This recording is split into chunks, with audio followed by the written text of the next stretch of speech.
ya, itu berarti 100% ya kemurniannya ya. Tapi nanti beberapa bahan baku itu tidak 100%. Misalnya HNO3 itu 65% HNO3. HCl yaitu biasanya 37%. Itu artinya apa? Dalam 1 liter larutan itu 37% itu adalah HCl. Nah, sisanya pelarut. Ya, itu adalah air biasanya. Nah, kemudian rumus molekul, nah ini harus biasanya dari bahan baku diketahui rumus molekul. Nanti di kemasannya ada nih rumus molekulnya. Ya, massa molekul juga diketahui nanti dari bahan baku. Ya, massa jenisnya juga diketahui, ada dituliskan di bahan baku itu. Ya, pada kemasannya. Kemudian bilangan oksidasi ini tidak diketahui. Harus kita ketahui dulu. Ya, molekul tadi, rumus molekulnya bagaimana? Maka bisa kita ketahui bilangan oksidasi atau valensi dari unsur utama tadi. Jadi saya sebutkan asam ada valensi 1, valensi 2, valensi 3, basa juga demikian. Nah, itu harus kita ketahui. Inilah beberapa hal yang harus diketahui dari bahan baku, wujudnya, kemurniannya, rumus molekul, massa jenisnya atau rapat massanya, bilangan oksidasi atau valensi dari unsur utamanya. Ya, unsur utamanya ya. Nah, ini bahan bakunya ya. Jadi di sini jelas tertulis nitrik asid. Nah, ini kalau dia dalam kemasan kaca gini berarti dia wujudnya adalah cair ya. Ya, cair ya. Ya, jadi dalam kemasan kaca biasanya kemasan kacanya berwarna gelap biar tidak masuk sinar ya, tidak pengaruh sinar matahari. Jadi tertulis ini nitrik asid, asam nitrat. Ini kemurniannya 65%. Ini sudah dinyatakan sebagai ekstra pur. Ya, sudah dinyatakan inilah tingkat kemurnian yang paling tinggi, 65% nitrik asidnya. Nah, kalau gambarnya diperbesar, ini pada bagian kiri ini nampak ini nanti, ya, keterangan lainnya. Nah, jadi berat molekulnya berapa, kemudian massa jenisnya berapa, atau rapat massanya berapa, ya ini. Ya, ini massa jenis tadi juga rapat massanya ya disebut tadi ya. Ini ada tertera sini ya.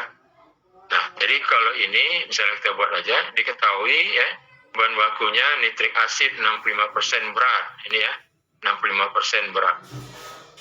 Ya. Nah, kemudian M 63 gram per mol. Ini di sini nanti tertulis ada tulisan M gitu ya. Ini nggak bisa diperbesar lagi. Ya. M 63 gram per mol. Ini massa molekulnya. M ini seperti yang kita buat inisialnya tadi. M 63 gram per mol. Nah, tertulis juga 1 liter sama dengan 1,40 gram. Ini massa jenisnya atau rapat massanya.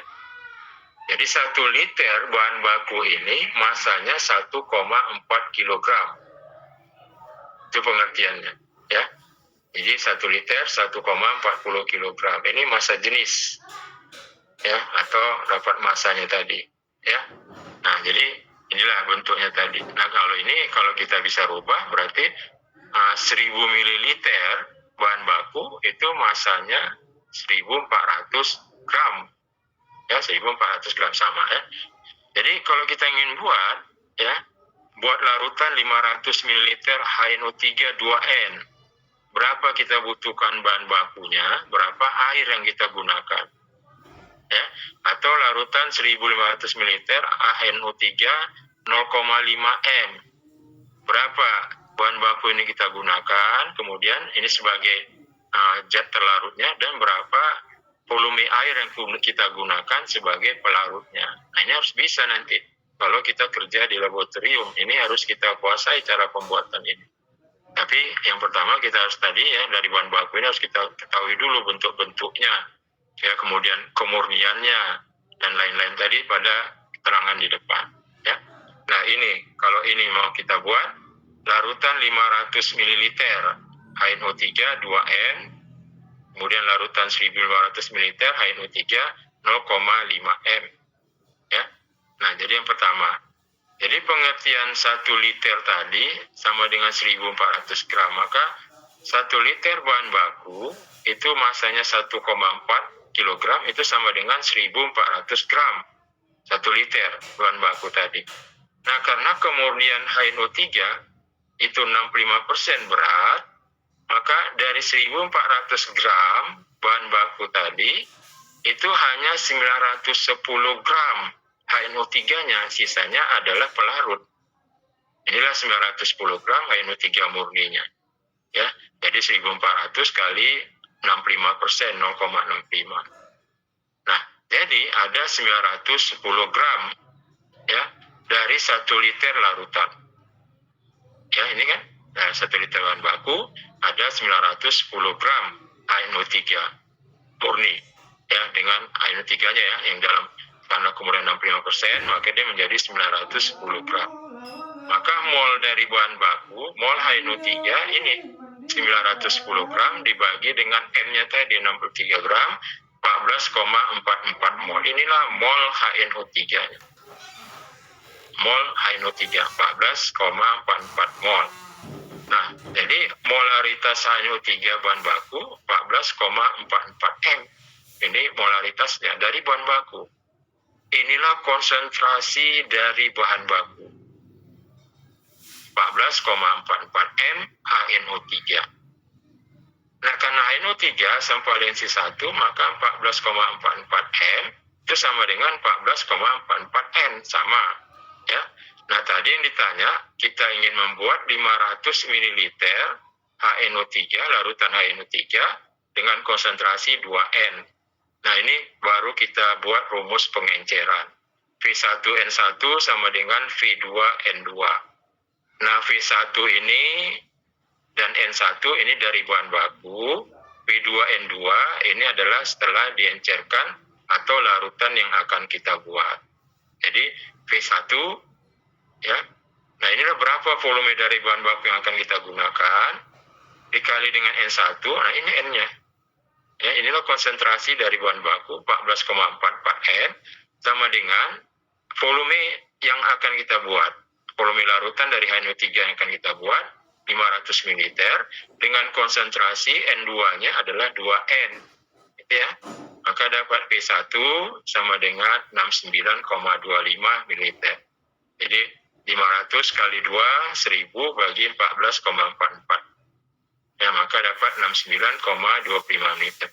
Inilah volume bahan baku yang dibutuhkan untuk membuat larutan 500 ml HNO3 2N. Nah, ini bahan baku yang kita gunakan adalah sebanyak volumenya 69,25 ml. Nah, kemudian kita tambahkan air. Ya, yang ditambahkan adalah 500. Ini kan larutannya 500. Ya, 500 dikurang dengan volume dari bahan baku yang kita gunakan. 430,75. Inilah yang kita campurkan. Jadi 69,25 ml bahan baku dari HNO3 tambahkan 430 ml air. Nah, inilah maka terdapat nanti 500 ml HNO3 2N yang A. Nah, kemudian yang B 1500 ml HNO3 0,5N. Sama, karena bahan baku yang kita gunakan sama, maka V1 kali N1 14,44 N sama dengan V2, inilah volume HNO3 yang akan kita buat, dan N2 inilah normalitas konsentrasinya 0,5N ya, 0,5N ya. Maka dapat inilah V1, inilah volume bahan baku yang kita butuhkan 51,94 ya. Nah, kemudian air yang ditambahkan 1448,06 ml. Inilah air yang kita gunakan ya untuk membuat larutan 1500 ml HNO3 0,5N. Jadi kuncinya dari bahan baku itu harus kita ketahui konsentrasinya berapa M atau berapa N. Nah, kemudian ini kita buat menjadi pengenceran. Jadi bahan baku itulah kita encerkan sesuai dengan konsentrasi larutan yang akan kita buat ya dari bahan baku. Jadi bisa aja ya rumus pengenceran ini kalau dia valensi 1 bisa gunakan ini. V1N1 sama dengan V2N2 atau V1M1 sama dengan V2M2 sama ya. Kalau dia valensi 1 karena N sama dengan M. Ya, jadi kalau M ya, M ini ya sama dengan N, maka bisa gunakan ini. Atau kalau tidak sama, maka bisa gunakan konversinya dari M ke N atau dari N ke M. Ya, boleh digunakan konversinya. Nah, inilah cara membuat larutan yang pertama. Ya, itu yang kita lakukan. Ya. Nah, kemudian ini bahan baku yang kedua, ini tertulis sulfuric acid. Ini kemurniannya 95 sampai 97%. Ya, asam sulfat. Ya, jadi bentuknya cair dalam kemasan kaca yang berwarna gelap. Asam sulfat ini, ya. Kemudian nanti di sini ada keterangan nanti, ya. M 98 gram per mol, 1 liter sama dengan 1,584 kg. Jadi berapa mililiter bahan baku yang dibutuhkan untuk membuat larutan? 400 ml asam sulfat 3N, 1200 ml asam sulfat 1,5 N. Nah, sama prinsipnya sama. Ini kita encerkan. Nah, jadi untuk mengencerkannya, kita harus ketahui dulu berapa konsentrasi asam sulfat dari bahan baku ini. Sama ya, harus kita ketahui. Jadi, massa 1 liter bahan baku, tadi kan tertulis ya, 1 liter sama dengan 1,84 kg atau sama dengan 1840 gram. Jadi karena kemurniannya, ini di sini ya, kemurnian tertulis 95 sampai 97. Maka kita ambil rata-ratanya. Kemudian rata-rata adalah 96. Ya, ambil rata-ratanya. Kalau kemudian suatu bahan baku berada pada kisaran tertentu, maka ambil rata-rata dari kisaran tadi. Ini 96. Ya. Maka ini kita ambil. Kemudiannya 96. Maka dalam 1 liter asam sulfat bahan baku itu masanya itu adalah 17,66 gram. Jadi 1240 gram kali kemudian 96%. Nah, sama cari mol dari asam sulfat bahan baku. Ya, ini masanya dibagi massa molekul dapat 18,02 mol. Nah, ini sebagai maka molaritas asam sulfat bahan baku 18,2 M. Inilah konsentrasi asam sulfat dari bahan baku. Kalau kita membuat ke N, jadi asam sulfat asam valensi 2, maka ini menjadi 36,04 N kali 2 dia. Ya, 36,04 N. Nah, jadi sama kita buat pengenceran. Jadi kita tahu ini konsentrasi asam sulfat bahan baku 18,02 M atau 36,04 M. Jadi kalau mau buat larutan tadi 400 ml H2SO4 3N, nah buat rumus pengenceran tadi. P1 N1 sama dengan 400 kali 3N. Maka dapat, inilah yang kita gunakan, 33,3 ml volume bahan baku yang dibutuhkan. Air, maka volume larutan 400 ml dikurangi volume bahan baku. Inilah air yang kita gunakan. Maka nanti dihasilkanlah larutan 400 ml H2SO4 3N. Ya. Nah, kemudian yang kedua, 1200 ml H2SO4 3N. 3N ini ya. Nah, maka sama kita buat pengenceran, ini N-nya. Ya. Maka dapat volumenya 99,9 liter. Nah, kalau mau M-nya, V1N1, V2M2, maka M-nya ini kita buat 18,02. Jadi V1 kali M1, V2 kali M2. Tapi ingat ini M. Ya. Konsentrasi adalah M, maka 18,02 M. Ya. Kali V2 1200, M2 1,5. Ini M ya, 1,5. Ya. Ini 3N-nya harus kita rubah menjadi M.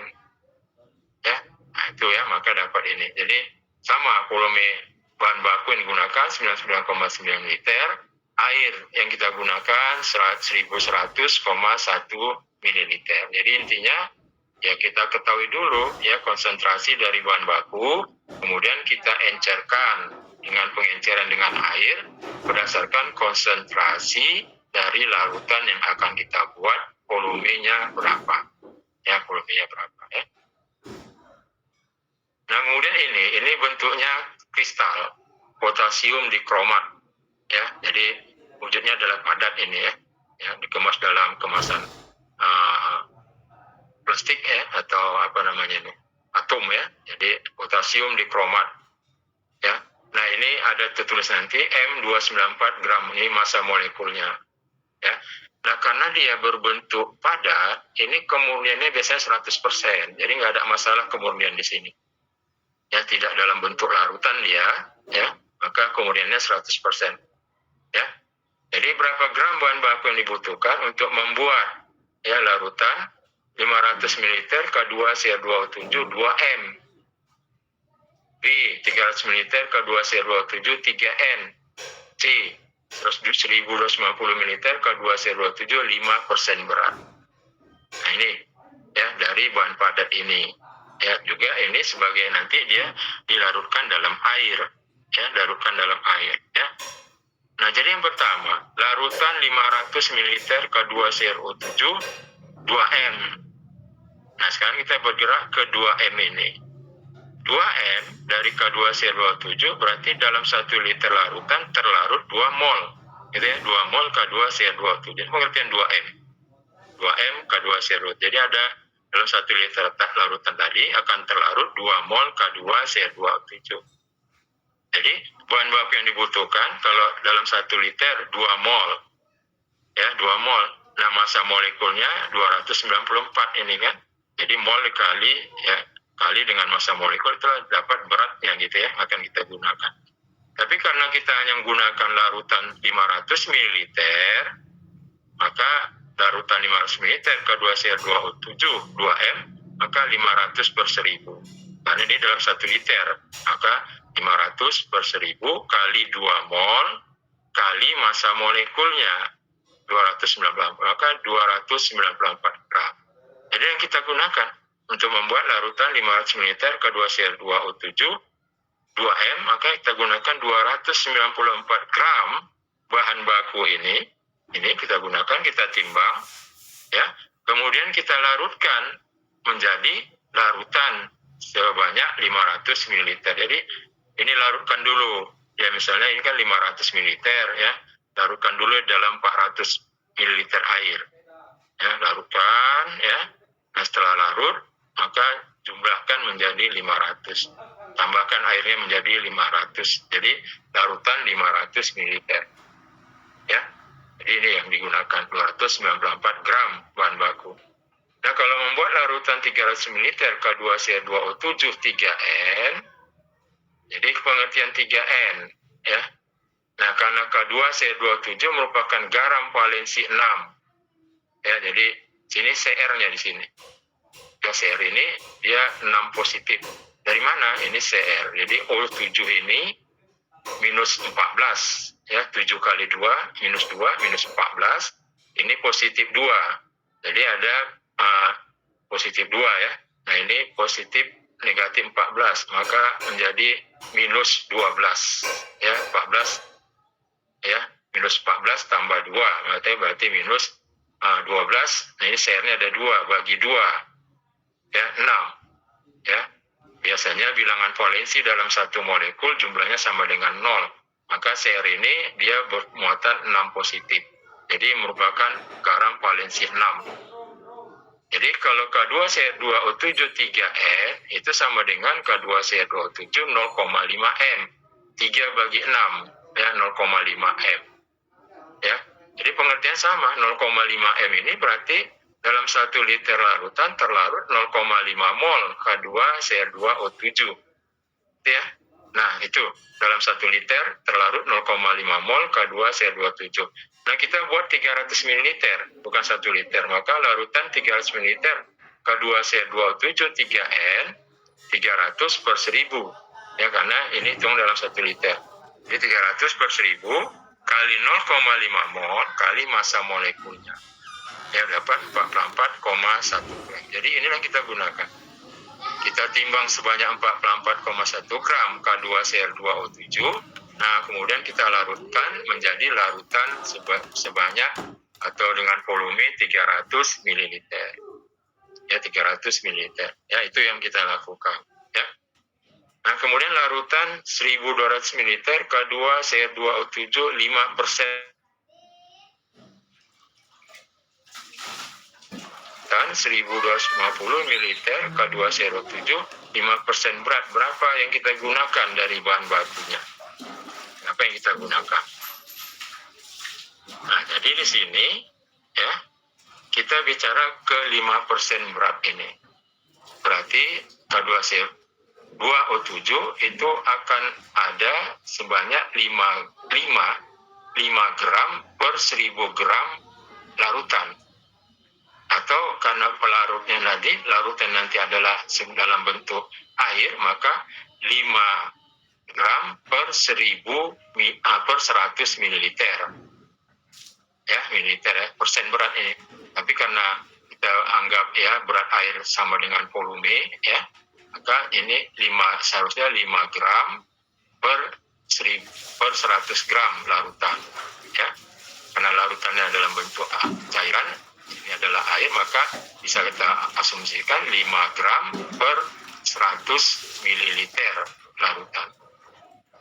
Nah, kalau dia dalam persen, maka kita bisa ambil dalam per 1000, maka 50 ya. 50, jadi dalam 1 liter tadi terlarut 50 gram K2CR2O7. Jadi 5% berat tadi itu adalah 5 per 100. Nah, kalau 1000 maka dalam 1 liter larutan terdapat 50 gram K2CR2O7. Nah, yang kita buat 1250 mililiter. Ya, bukan dalam 1 liter, maka kita masukkan aja nilainya tadi ya 1250 mililiter dibagi 1000 kali 50 gram, maka dapat 62,5 gram. Nah, inilah cara kita membuatnya. Jadi gunakan sebanyak 62,5 gram K2CR2O7, kemudian larutkan dalam menjadi 1200 mililiter larutan K2CR2O7. Ya, inilah cara membuat larutan tadi kalau ini bahan bakunya wujudnya adalah padat. Ya, wujudnya adalah padat ya. Jadi memang kuliah agak padat ya, karena kalian bisa baca sendiri pengertian-pengertiannya ini ya. Nah, kemudian tentunya bisa ditanyakan ya pada akhir kuliahnya. Jadi saya tutup. Nah, ada yang mau bertanya silakan.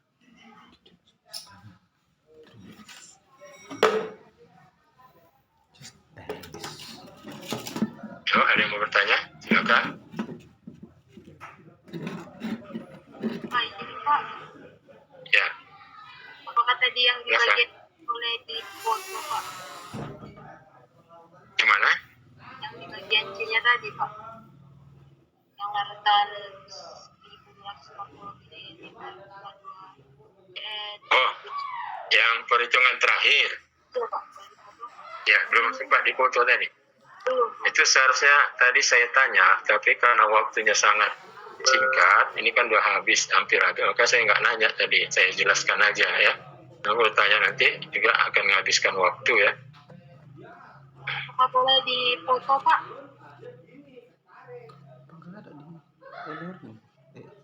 Ntar ya, berarti share lagi nih ya. Ntar ya.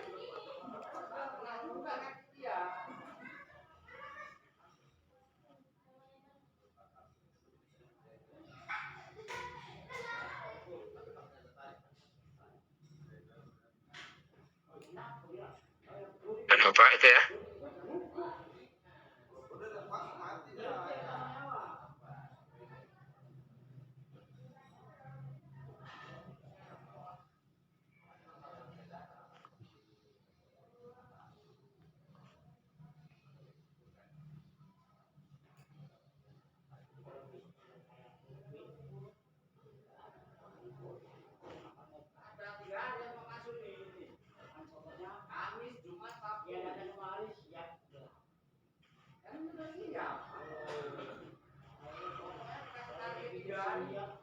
Terima kasih, Pak. Oke, ada yang mau bertanya? Silakan. Nanti dalam pembuatan larutan mungkin nanti minggu depan nanti jumpa bisa ditanyakan lagi ya. Kalau dan baca dulu ya. Kalau masih belum paham juga bisa ditanyakan ya. Baca ya. Jadi diulang lagi ya. Itu sangat berguna nanti dalam kalau kita kerja di laboratorium ya. Kerja di laboratorium itu akan sangat dipakai itu ya dalam pembuatan larutan dengan konsentrasi tertentu tadi ya. Ada yang mau bertanya? Silakan. Tidak, Pak.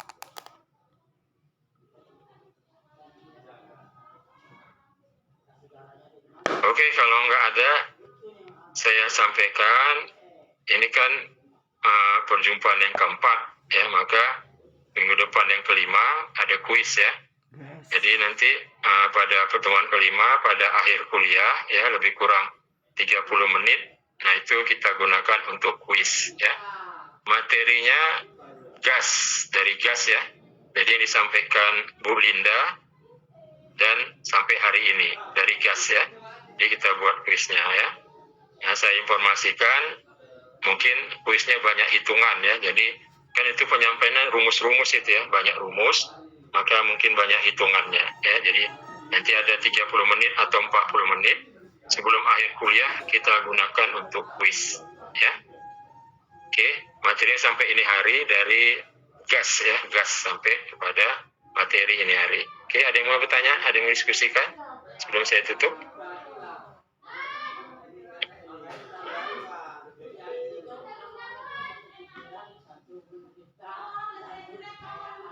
Ada?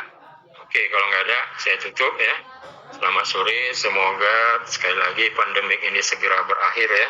Dan kuliahnya bisa tatap muka ya. Kita doakan bersama-sama ya, semoga cepat berakhir pandemik ini. Oke ya, saya tutup. Terima kasih ya, selamat sore. Terima kasih Pak. Terima kasih, Pak. Terima kasih Pak.